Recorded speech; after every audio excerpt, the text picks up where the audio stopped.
हरि ओम तत्सत। हरि ओम तत्सत। हरि ओम तत्सत।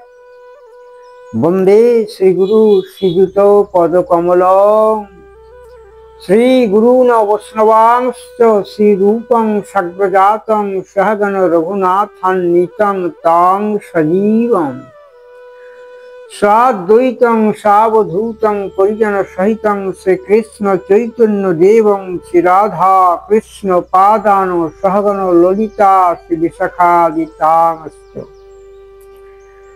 वाञ्छाकल्पतरुभ्यश्च कृपा सिन्धुएव च पतितानां पावनेभ्यो वैष्णवेभ्यो नमो नमः।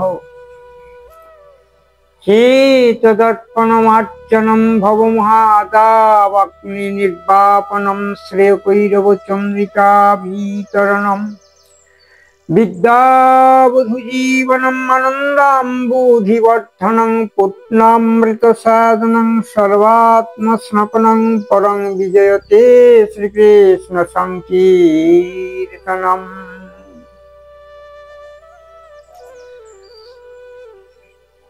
शुक्लाम्बरधरं विष्णु शशिवर्णं चतुर्भुजं प्रसन्नवदनं ध्यायेत् सर्वविघ्नोपशान्तये नारायणं नमस्कृत्य नरं चैव नरोत्तमं देवीं सरस्वतीं चैव ततो जयमुदीरयेत्।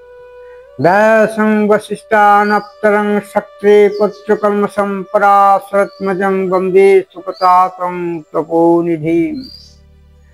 व्यासाय व्यासरूपाय विष्णुरूपाय विष्णवे नमो वै ब्रह्मविदये वसिष्ठाय नमो नमः। अचतुर्वदनो ब्रह्मा दिबाहो परो हरि अपाललोचन शम्भुर्भगवान् बादरायण भक्तानि पञ्चजानि पञ्चध्यायान्यकुर्मात् दशदया भुजास्ते कुमुदारङ्गे पदाम्बुजे एवमष्टदशध्यायी गीता वाङ्मयी मूर्तिस्तरीयानि जन्मत्र महापातकनाशिनी। ॐ अखण्डमण्डलकारं व्यक्तं येन चराचरं तत्पदं दर्शितं येन तस्मै श्रीगुरवे नमः। गुरो ब्रह्मा गुरु विष्णु गुरुदेव महेश्वर गुरुदेव परं ब्रह्म तस्मै श्रीगुरवे नमः। हरि ओम तत्सत्। वंदे कृष्णं नारायणं वंदे कृष्णं ब्रजप्रियं वंदे कृष्णद्वैपायनं वंदे कृष्णं पितासुतं सच्चिदानन्दरूपाय विश्वोत्पत्त्यादिहेतवे तापत्रयविनाशाय कृष्णाय वयं नमो।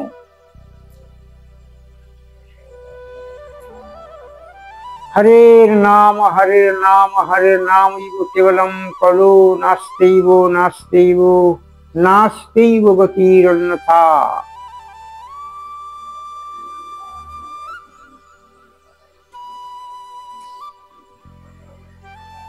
आनंदमयो लीला विक्राय हेमालो दिव्योत्सवी सुंदराय तस्मै महाप्रेम रसाय प्रदाय चैतन्य चंद्राय नमो नमस्ते। यस्यैव पदाम्बुज भक्तिलभ्यो प्रेमाभिधान पर्व पुरुष तस्मै जगन्मंगल मंगलाय चैतन्य चंद्राय नमो नमस्ते। हे कृष्ण करुणा सिंधु दीनबंधु जगत्पते गोपेश गोपिका कांत राधा कांत नमस्तुते। तप्त कांचन गौरांगी राधे वृंदावनेश्वरीं वृषभानुसुतां देवी तां नमामि हरिप्रिये। हरि ओम तत्सत्। हरि ओम तत्सत्। हरि ओम तत्सत्। हरेर्नाम हरेर्नामैव केवलं कलो नास्त्यैव गतिरन्यथा। सत्य साधना मानव धर्म। आज आमादेर आस्वादनीय विषय ता हलो कृष्ण कथा। अनंत लीलामय पुरुषोत्तम श्रीकृष्णेर महिमा गुण कीर्तन মানব জীবনকে ধন্য করে। তাই যারা কৃষ্ণ ভক্তি পরায়ণ, কৃষ্ণ তত্ত্ববেত্তা, তারা জগৎকে কৃষ্ণময় দেখেন। কারণ কৃষ্ণই হলো জগতের অনাদির আদি পুরুষ এবং সকল কারণের কারণ। তিনি বীজরূপী সনাতন পরম ব্রহ্ম স্বরূপ। তাই প্রতিটি জীবের মধ্যে কৃষ্ণের অংশাংশ জগতের জীবকে মায়ায় বিমোহিত করে রেখেছেন। তার সেই পরম ঐশ্বর্য স্বরূপিণী ব্রহ্মময়ী সত্তা যোগ মায়ার দ্বারা। আমরা যারা কৃষ্ণ বিমুখ বা কৃষ্ণ তত্ত্ব অবগত নহেন, তারা শুধু ইতর জীবের মতো উদর পুত্রী আর মৃত্যুর কোলে বারে বারে জন্ম মৃত্যুর খেলায় জন্ম জন্মান্তর কত দুর্বিপাক মায়াময় জীবনকে নিয়ে অনন্তকাল ক্লেশ ভোগ করিতেছেন। আসুন যারা কৃষ্ণ ভক্তি পরায়ণ এবং কৃষ্ণের মহিমা গুণে অন্তরের মোহময় বিস্মৃতিকে দূরীভূত করে নিত্য জগতের সন্ধান পেতে চান, তারা সেই অনন্ত কৃপাময় পরমাত্ম চৈতন্যময় বিভু শ্রীকৃষ্ণের নিত্য প্রসাদ পেয়ে পরমানন্দপ্লুত জীবন নিজেকে পরিপূর্ণ করুন। কৃষ্ণ রসামৃত এমনই এক বিস্ময়কর চৈতন্যময় শক্তির আবেশ দ্বারা সঞ্জীবিত। একমাত্র যারা কৃষ্ণ ভক্তি পরায়ণ এবং শ্রীগুরুর পাদ পদ্মে মতি রেখে কৃষ্ণ তত্ত্ব অবগত আছেন, তারাই এই কৃষ্ণের সম্যক লীলা আস্বাদন করতে সমর্থ হন। তিনি লীলাময় পুরুষোত্তম, তিনি অনন্ত ঐশ্বর্যের অধিকারী, যার ছটি প্রধান গুণ বিদ্যমান রয়েছে: যশস্বী, ঐশ্বর্য, বীর্য, জ্ঞান এবং বৈরাগ্য।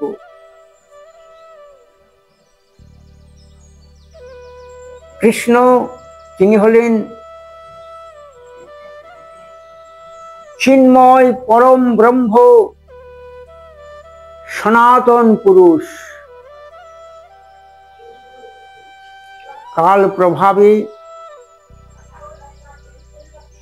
জীবের কল্যাণের জন্য সময়োচিতভাবে তিনি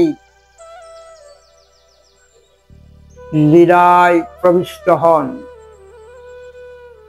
এজন্য ভগবান গীতায় বলেছেন, যদা যদা হি ধর্মস্য গ্লানির্ভবতি ভারত অভ্যুত্থানমধর্মস্য তদাত্মানং সৃজাম্যহম পরিত্রাণায় সাধূনাং বিনাশায় চ দুষ্কৃতাম ধর্ম সংস্থাপনার্থায় সম্ভবামি যুগে যুগে। অর্থাৎ যখন জীব জগতের মধ্যে চরম অবক্ষয়, গ্লানি এবং দুষ্কৃতীদের চরম প্রাদুর্ভাব হয় এবং সাধুদের দুঃখের অবসান করার জন্য ভগবান নিজে অবতীর্ণ হন আর দুষ্কৃতীদের বিনাশ করে তিনি সমাজে শান্তি প্রতিষ্ঠা করেন। এটাই হচ্ছে ভগবানের বাস্তব লীলা বিগ্রহ। ভগবান তিনি অহেতুকী কৃপাময়,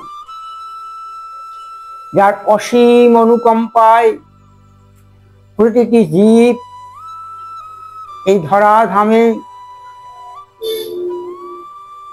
একমাত্র কৃষ্ণ নামকে আস্বাদন করে ধন্য হতে পারে। তিনি কালে কালে অবতীর্ণ। যারা কৃষ্ণ বিমুখ বা কৃষ্ণ বিদ্বেষী, তাদের মুখে কৃষ্ণ কথা শোভা পায় না, তথাপি কৃষ্ণ তাদের কৃপা করে পরম গতি প্রদান করেন।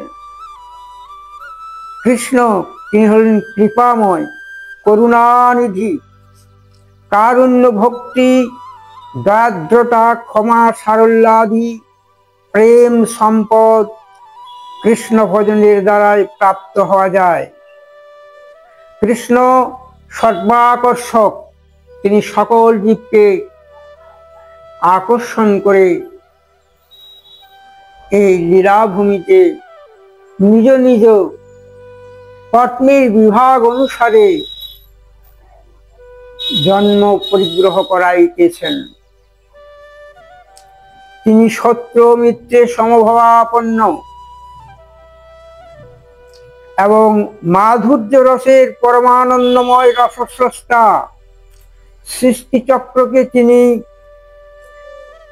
নিত্য নূতন ভাবে ভূষিত করিতেছেন।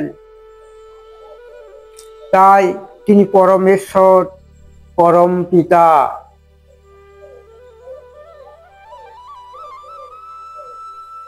আদিতে তিনি নারায়ণ,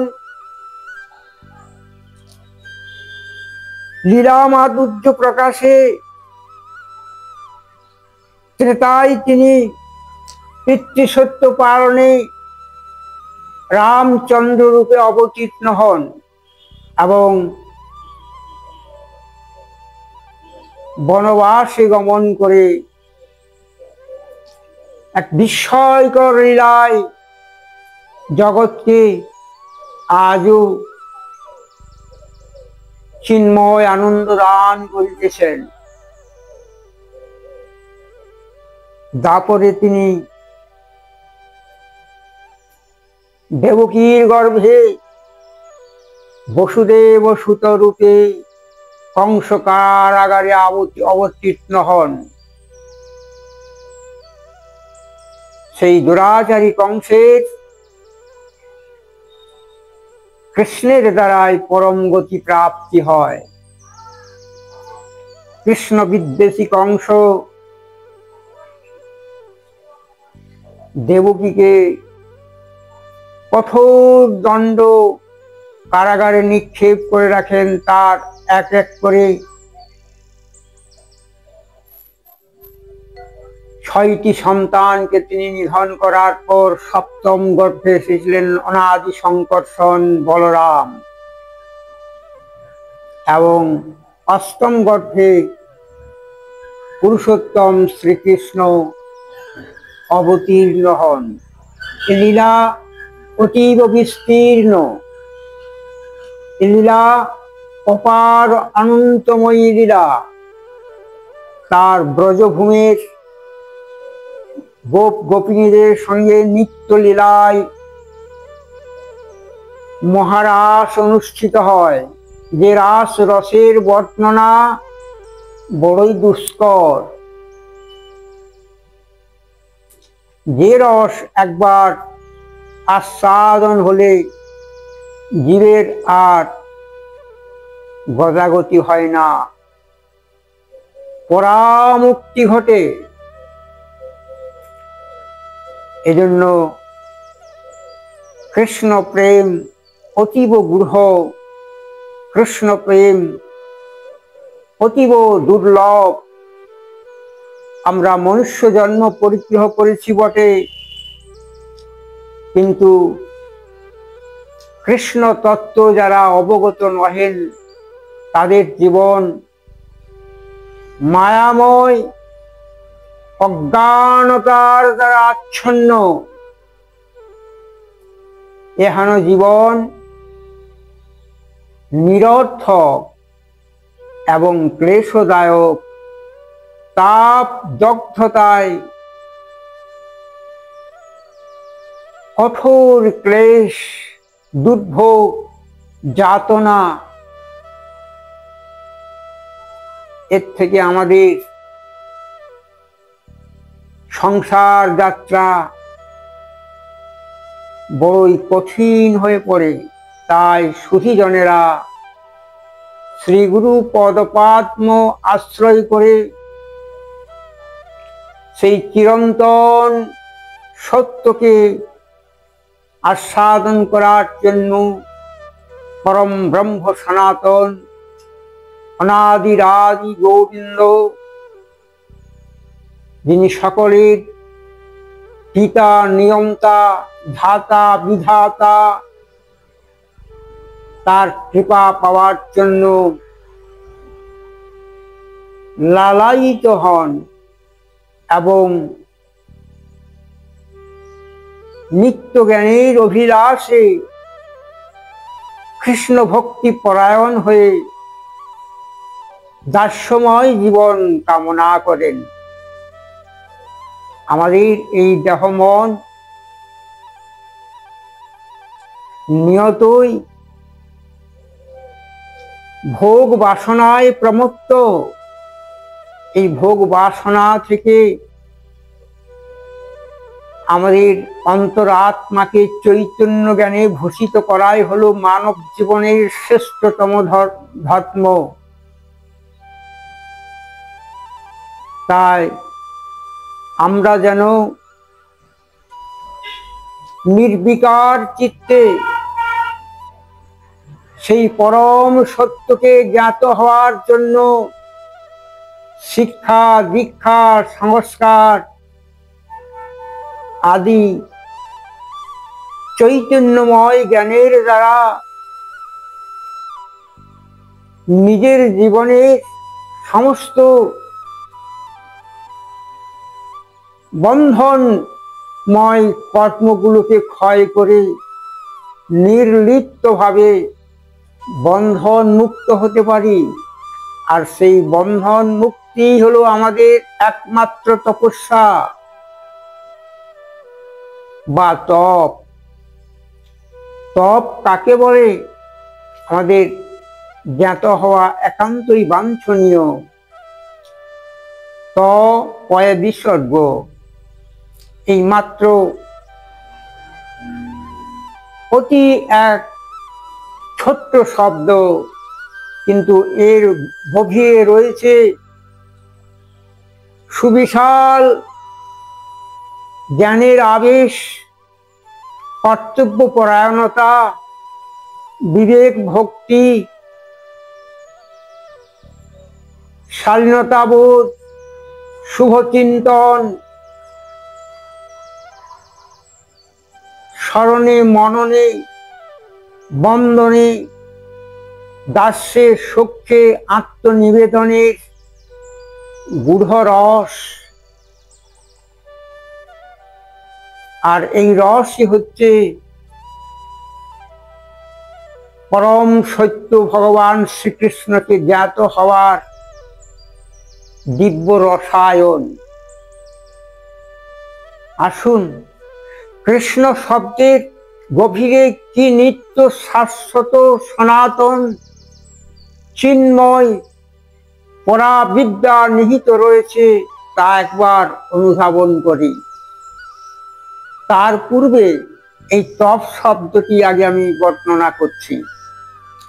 তপ অর্থাৎ আমাদের জীবনে তত্ত্বজ্ঞানের দ্বারা সমস্ত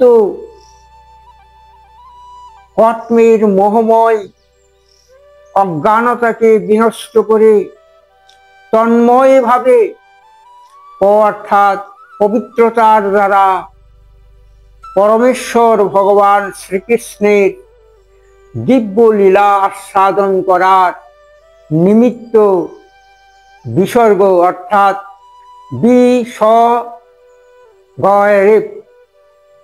বি অর্থাৎ বিশুদ্ধ চেতনার মধ্য দিয়ে অর্থাৎ সত্যকে অনুসরণ করে সহিষ্ণুতার দ্বারা ঐকান্তিক চৈতন্য জ্ঞানে ভূষিত হয়ে অর্থাৎ গয়ের মানে গর্হিত কর্ম থেকে আমরা যেন অতি সাবধানে ঐকান্তিক ভাবে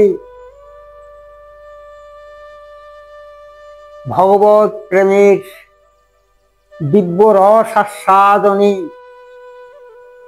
নিত্য চৈতন্যে ভূষিত হতে পারি, সেটি হবে আমাদের জীবনে কৃষ্ণ তত্ত্ব অবগত হওয়ার সর্বোত্তম তপ। এবার আসি আমি কৃষ্ণ শব্দের বর্ণনায়। কৃষ্ণ কয়েরি মূর্ধন্যয়ে মূর্ধন্যয়ে অর্থাৎ কলমশ নাশক, অজ্ঞান তমসা, অবিবেক, অচৈতন্যতা, এই সমস্ত অন্ধকারময় মোহ বিস্তৃতি থেকে রক্ষা পাওয়ার জন্য কৃষ্ণ নাম, কৃষ্ণ ভজন, কৃষ্ণ পূজন, কৃষ্ণ তত্ত্ব অনুধাবন, জগৎকে কৃষ্ণময় দেখা এবং কৃষ্ণ নাম গুণ মহিমা কীর্তন করা আমাদের একান্ত বাঞ্ছনীয়। রি অর্থাৎ কৃষ্ণ নাম হৃদয় পবিত্র কারক। আমাদের হৃদয়ে বহুবিধ মালিনতা, অজ্ঞান তমসা, অবিবেক, অশুদ্ধি, অনাচার, সমস্ত দুর্গুণের মোহময় গাঢ় অন্ধকারে আমরা আচ্ছন্ন হয়ে থাকি, চৈতন্যের উন্মেষ ঘটে না। কিন্তু কৃষ্ণ ভজনের দ্বারা, কৃষ্ণ সেবার দ্বারা, কৃষ্ণ নামামৃত পানের দ্বারা অন্তরের এই সব গ্লানি দূর হয়ে যায়, হৃদয়টি হয়ে যায় পুত পবিত্র। এবার আসছে মূর্ধন্যস্য। এই মূর্ধন্যস্য এর অর্থ হচ্ছে আমাদের ষড়রিপুকে সুনিয়ন্ত্রিত করে কৃষ্ণ নাম, আমাদের রিপুর তাড়না থেকে আমাদেরকে নিত্য চৈতন্য জ্ঞানে ভূষিত করেন। আমরা ঠিক নিজের মতো করে অপর জীবকে যেন সমজ্ঞানী, দয়া, অহিংসা, সরলতা, সমভাবনায় ভাবিত হতে পারি। তাই কৃষ্ণ আমাদের লোভ হিংসাদি দুর্গুণগুলো অপসারিত করে দেন তার কৃপাবশত। আর মূর্ধন্যয়ে মূর্ধন্যয়ে কয়েরি মূর্ধন্যয়ে মূর্ধন্যয়ে অর্থাৎ এই যে আমরা নাসিকা দিয়ে মূর্ধনা দিয়ে শ্বাস প্রশ্বাস নিচ্ছি গো, এই শ্বাস প্রশ্বাস আমরা যেন জগৎটাকে কৃষ্ণময় মনে করি। তার লীলাভূমি এটা, তিনি সর্বজীবের মধ্যে বিরাজমান। তাই তিনি জলে স্থলে আকাশে অন্তরিক্ষে এবং আমাদের প্রাণ বায়ুতে সঞ্চারিত হয়ে মূর্ধনা দিয়ে সহস্রায় গোলক ধামে স্থিত যুগল স্বরূপে রাধা গোবিন্দের মিলিত শক্তিকে উজ্জীবিত করেন এবং আমাদের হৃদয়ে প্রতিটি স্পন্দনকে চৈতন্য জ্ঞানে ভূষিত করে জগৎটাকে কৃষ্ণময় দর্শন করার মতো ক্ষমতা দেন। তাই আমরা এই কৃষ্ণ ভক্তির দ্বারা জীবের মুক্তি নির্বাণ মহাপ্রয়াণের পথে এই সংসার থেকে নির্গমন হতে পারি ব্রহ্মলোকে মহা চৈতন্যময়। আমরা সেই নিত্য চৈতন্যে স্থিত হয়ে ব্রহ্মময় সত্তার সঙ্গে নিরবয়ব ভাবে এই পৃথিবী থেকে গমনাগমনের পথটা একেবারে রুদ্ধ করে দিতে পারি। কিন্তু প্রভুর ইচ্ছাবশত, জীবের কল্যাণবশত ভগবানের ভক্তকে ধরাধামে সকলের কল্যাণের নিমিত্ত আসতে হয়। এজন্য ভক্তেরা কোনোদিন মুখ্য বাঞ্ছা করেন না। ভগবানের দাস তারা, দাসী তারা যেন তার সেবাতেই মগ্ন থাকেন। এইটা হচ্ছে ভক্তের নিত্য শুদ্ধ অভিলাষ। তাই কৃষ্ণ তত্ত্ব অতি গূঢ়, তিনি সহজে না দেনে ধরা। এ চাতুর্য বটনিবার সাধ্যকার, অলক্ষ্যে হাসেন জননী বসুন্ধরা। নররূপে নারায়ণ কহিলেন এ তিন মধুর বচন, নীতি নীতি শরণ মনন বন্দনে করো প্রেম আস্বাদন। মায়াময় সংসার পার হন অতি অবহেলে, সেই সে মনুষ্যকুলে শুভ শক্তির চৈতন্য বলে। শোনো শোনো সুধীজন, জগৎব্যাপী পরিব্যাপ্ত কৃষ্ণ কৃপাময়। ক্ষণিকের কৃষ্ণ কৃপা ঘুচাই সকল সংশয়। মহতের সঙ্গ বিনা ব্যর্থ এ জীবন বৃথায় উড়াইতেছ ছাই। দম্ভ দর্প অভিমান ক্রোধে, তাপ বিনা সুখের লেশ নাই। তাপ বিনা সুখের লেশ নাই। সত্য সাধনা মানব ধর্ম, যে বুঝিল ইহার মর্ম, সেই চরণে মম কোটি নমস্কার।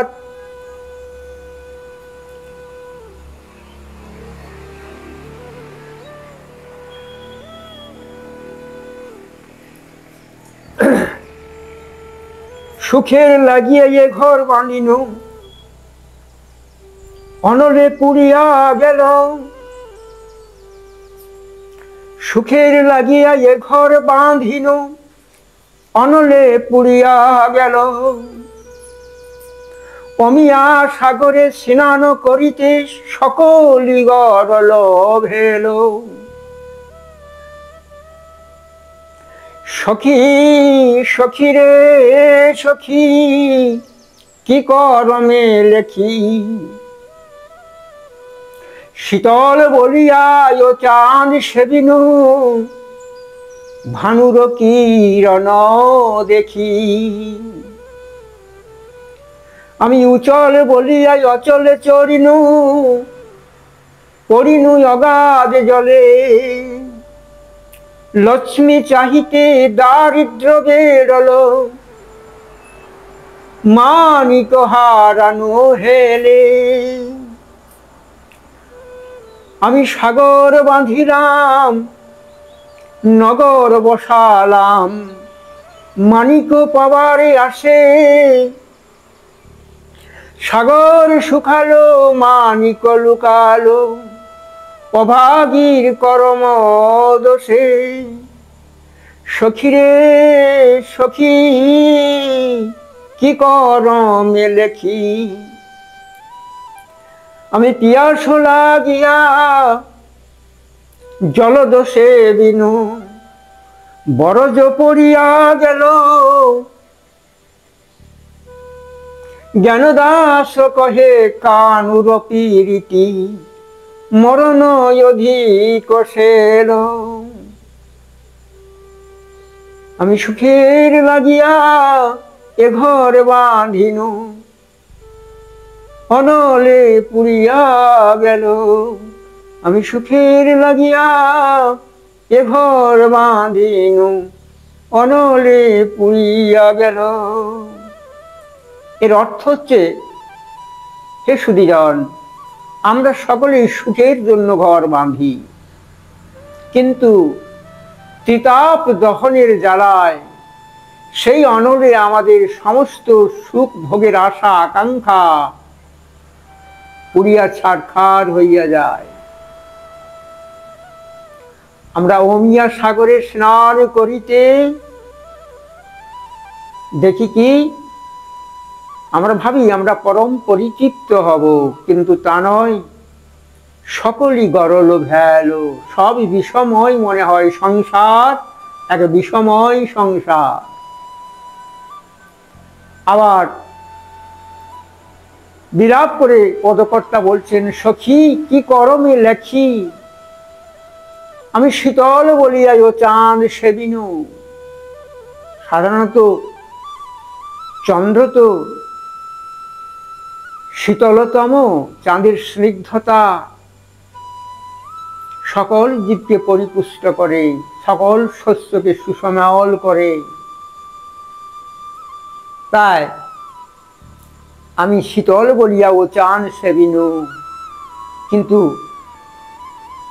তৎক্ষণাৎ দেখছি কিনা ভানুর কিরণ উত্তাপ আমাকে দগ্ধ করিতেছে।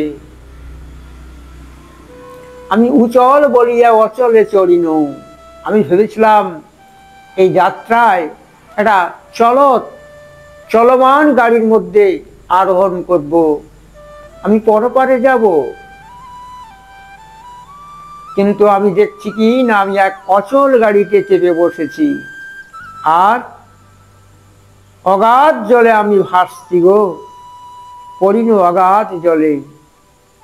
আর কি গো না, আর আমরা লক্ষ্মী চাহিতে দারিদ্র্যের জ্বালায় ভোগ করছি। লক্ষ্মী তো আমাদের অনাচারের জন্য থাকবে না, সদাচারী হতে পারিনি, তাই কেমন করে লক্ষ্মী থাকিবেন। তিনি আমাদের ত্যাগ করে চলে যাচ্ছেন, আর আমাদের সেই দারিদ্রতা, অর্থাৎ আমাদের যে বিশাল আকাঙ্ক্ষা, অনেক ভোগৈশ্বর্যের প্রতি আসক্তি, ফলে আমাদের অন্তরাত্মায় সেই ভগবত কৃপা থেকে বঞ্চিত হয়ে যাচ্ছি, আমাদের দারিদ্রতা আসছে। তাই আমরা মানিক পাবার আসে সাগর বাঁধছি গো। কিন্তু সাগর বাঁধা হলো, আবার আমাদের বংশানুক্রমিক ধারা এতই প্রবল গতিতে বাড়ছে যে আমরা একটি পরিবার থেকে একটা বিশাল গ্রামাঞ্চল নগর বসিয়ে ফেলছি। সেই নিয়ন্ত্রণ আমাদের নেই। আমি সাগর বাঁধিলাম, নগর বসালাম মানিক পাবার আসে, কিন্তু সাগর শুকালো মানিক লুকালো অভাগীর করম দোষে। অর্থাৎ আমরা এমনই অভাগী, এমনই অভাগা, এমনই আমরা হত চেতন, যার থেকে আমাদের সেই দিব্য জ্ঞানের সঞ্চার হলো না, আমরা সুসংযত হতে পারলাম না, আমরা কৃষ্ণ ভজন উন্মুখ হতে পারলাম না, কৃষ্ণ বৈমুখী হয়ে আমাদের জীবন মায়ার দ্বারা তিনি অপহরণ করেছেন। মায়া প্রত্যেক জ্ঞানা আসুরাং ভাবং আশ্রিতা, আমরা সে আসুর ভাবাপন্ন হয়ে নিজের জীবনকে জলাঞ্জলি দিচ্ছি। এরপর কি হচ্ছে না, আমাদের প্রকৃতিকে আমরা নিয়ন্ত্রণ করতে পারলাম না, তাই আমরা অভাগী। আমরা সেই পরম পিতা পুরুষোত্তম জগতের পতিকে সেবা করতে পারলাম না, হৃদয়ে অবস্থান করাতে পারলাম না, ফলে আমাদের জীবন দুঃসহ বেদনাময়, দুর্ভোগের মধ্য দিয়ে আমরা পিপাসায় কাতর হয়ে গেলাম, বাহ্যিক পিপাসায়। তাই আমরা পিপাসার্ত হয়ে জলদ মেঘকে ডাকলাম, তার পরিবর্তে কি হলো, সেই মেঘের ঘন ঘটায় বজ্র নিপাতিত হলো। আমরা হতচৈতন্য, আমরা দিকভ্রষ্ট, আমরা অজ্ঞান তমসায় আচ্ছন্ন। তাই জ্ঞানদাস কহে কানুর প্রীতি মরণ অধিক সেল, মৃত্যুর চেয়ে ভগবানকে পাওয়া আরো কঠিন সেল। তাই ভগবানকে পেতে হলে মরণ বরণ পণ করে তার দাসত্ব গ্রহণ করতে হবে। ঈশ্বর আমাদের যা দিয়েছেন এইটাই যথেষ্ট পরিপূর্ণ, একটা মানব দেহ চৈতন্যময় জ্ঞানালোকে উদ্ভাসিত হয়ে আমরা যদি ভগবানের সেবায় নিযুক্ত হতে না পারলাম, তাহলে এই পৃথিবীতে ভবে আসা আমাদের একেবারে অনর্থ। এজন্যই কৃষ্ণ ভজন একান্ত বাঞ্ছনীয়। কৃষ্ণ অনুরাগ জীবনকে ধন্য করে, কৃষ্ণ অনুরাগ আত্মানন্দে উদ্ভাসিত করে। আসুন আরেকটা সুন্দর কবিতা শোনাই আমি, সেই কবিতার নাম অনুরাগ।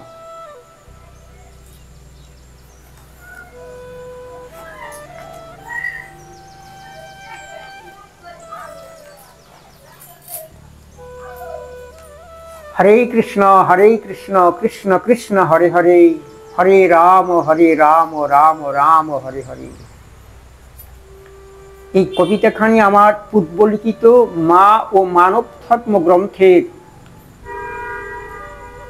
এক ছত্র থেকে উদ্ধৃত যা হচ্ছে, যা এই কৃষ্ণ ভজন উন্মুখ এবং নাম আর নামীর মধ্যে যে নিত্য সম্বন্ধ তারই বর্ণনা মাত্র। আর সেই কৃষ্ণ অনুরাগ আমাদের হৃদয়কে যেন নিয়তই উদ্বেলিত করে, সেই ভাবনায় এই অনুরাগ কবিতাটি লেখা। অনুরাগ না, এটা কবিতাটার নাম ব্রহ্ম নাম সত্য, নামের প্রতি অনুরাগ। নাম নাম চিরন্তন, নামই সনাতন, নাম পরম ধাম, নাম সত্য চিন্ময় পরমাত্মন, নাম দেন উদত্ত চেতনা, নাম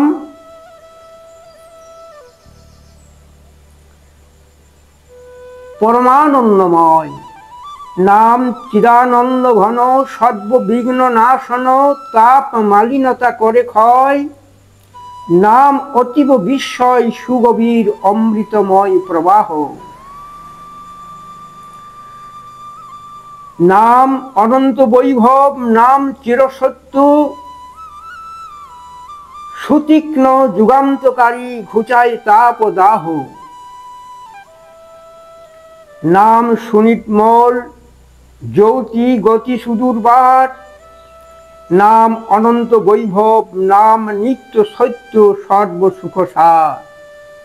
নাম মহতি বিজ্ঞান, চিরবিজয়িনী শক্তি, নাম নয়নাভিরাম, অন্তিমে দানে মুক্তি। নাম ভুবন আলো করা, জ্যোতিষ্কের জ্যোতি, নাম পরমার্থ ধন, অগতির গতি। নাম সুমধুর রসসিক্ত, জাগ্রত করে সুষুপ্তির ঘোর, নাম আঁধার নাশিয়া করে পরমানন্দে বিভোর। নাম শ্রী অচ্যুত পূর্ণ ব্রহ্ম, মহামহাযোগেশ্বর, নাম জীবের কল্যাণে সময়ক্রমে মূর্তিমান ঈশ্বর। নাম সর্বব্যাপ্ত, কালে কালে প্রকটিত, নামেই পরমার্থ গতি, সর্বশক্তি সাধিত। নাম জগতের স্বামী, চৈতন্য জ্ঞানে আস্বাদিত, নাম বিনা গতি নাই, গতি নাই, নাম কর অঙ্গীকৃত। নাম দয়ার সাগর, নাম চিন্তামণি পরম বিভু, নাম ত্রৈলোক্য বিজয়িনী শক্তি, ভুলো না ভুলো না ভুলো না কভু। নাম ওঙ্কার, ঋদ্ধ চেতনাময় অমৃত বিন্দু, নাম অপার অনন্ত ব্রহ্মময় কোটি কোটি সিন্ধু। নাম অদ্বয় ব্রহ্ম, বিশ্ব বিমোহন অনন্ত সুখসার, নাম ব্যক্ত করে কারুণ্য ধারা অপার অপার। নাম জপ, নাম ভজ, নাম করো নামে করো আত্মসমর্পণ, নাম ভবপারের তরণী, প্রাণবন্তকারী অক্ষয় ধন। নাম শ্বাসে শ্বাসে লহ নাম, নাম পরমধাম, নামে ডুবাও মন, নাম ব্রহ্ম, নাম চিরন্তন, নামই সত্য সনাতন। হরে কৃষ্ণ কৃষ্ণ কৃষ্ণ হরে হরে, হরে রাম রাম রাম হরে হরে। এই জন্য শ্রী চৈতন্য ভাগবত গাইলেন, কৃষ্ণ সূর্য সম, মায়া হয় অন্ধকার, যথা কৃষ্ণ তথা নাহি মায়ার অধিকার। রাধা কৃষ্ণ এক আত্মা, দুই দেহ ধরি, অনন্যে বিলাসে রস আস্বাদন করি। সেই দুই একেদে চৈতন্য গোসাই, ভাব রস আস্বাদিতে হইলা এক ঠাঁই। রাধা পূর্ণ শক্তি, কৃষ্ণ পূর্ণ শক্তিমান, দুই বস্তুর ভেদ নাহি শাস্ত্র প্রমাণ। হইছে সদা রাধা কৃষ্ণ একই স্বরূপ, লীলারস আস্বাদিতে ধরে দুই রূপ।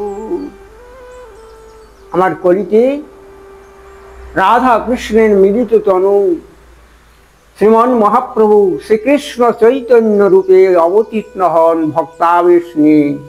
আর তার অভিন্ন সত্তা ব্রজের বলরাম অনাদি সংকর্ষণ, প্রভু নিত্যানন্দ জগতের মাঝে কলির জীবকে, প্রতি জীবকে উদ্ধারের জন্য অবতীর্ণ হয়েছেন। আসুন আমরা সেই নিত্য আনন্দময় জগতের মাঝে আমরা নিতাই গৌরাঙ্গের জয়ধ্বনি দিয়ে আজকের কৃষ্ণ কথা সমাপন করি।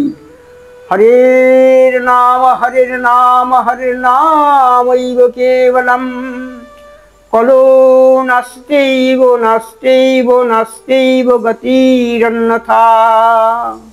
ওম শুভ শান্তি।